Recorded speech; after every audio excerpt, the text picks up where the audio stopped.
this strange-looking bird, the LEM, Mr. Kelly, how does it work? Well, this is the spacecraft that's used to take men down to the lunar surface. And it's docked to the command module, which the conical-shaped part of the spacecraft docks to the top of LEM here. And 2 of the 3 astronauts enter LEM by crawling in through this tunnel. Once inside, they detach the LEM from the command and service modules, and using this throttleable descent rocket engine, they descend to the lunar surface. That's the only throttleable rocket engine known to man, I gather. Yes, it is. It has to be throttleable in order to land very softly on the surface with the landing gears you see here. Then what? Well, once on the surface, the astronauts will come out through the front hatch here and climb down this ladder to explore the lunar surface. They'll take out some scientific equipment from one of the bays here.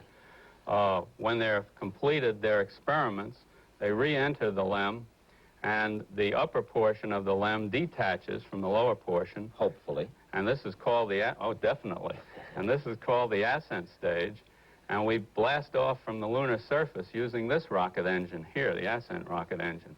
We then rendezvous into lunar orbit with the waiting command and service module. We're tracking them all the time with our rendezvous radar. You can see the antenna from that here.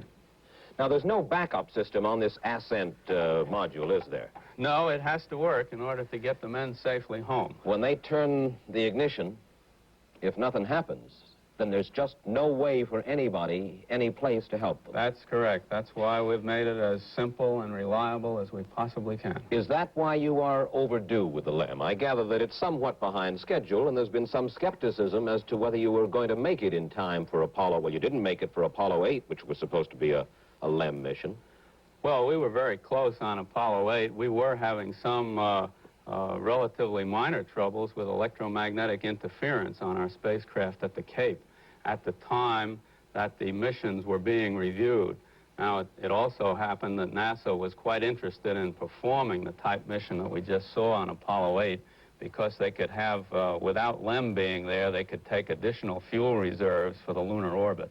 So that's why they went that way. Apollo 9, the next one, the LEM goes along, but this is just Earth orbit. What happens with LEM? LEM will rehearse in Earth orbit all the steps except actual landing for the lunar mission. We will fire both of our rocket engines.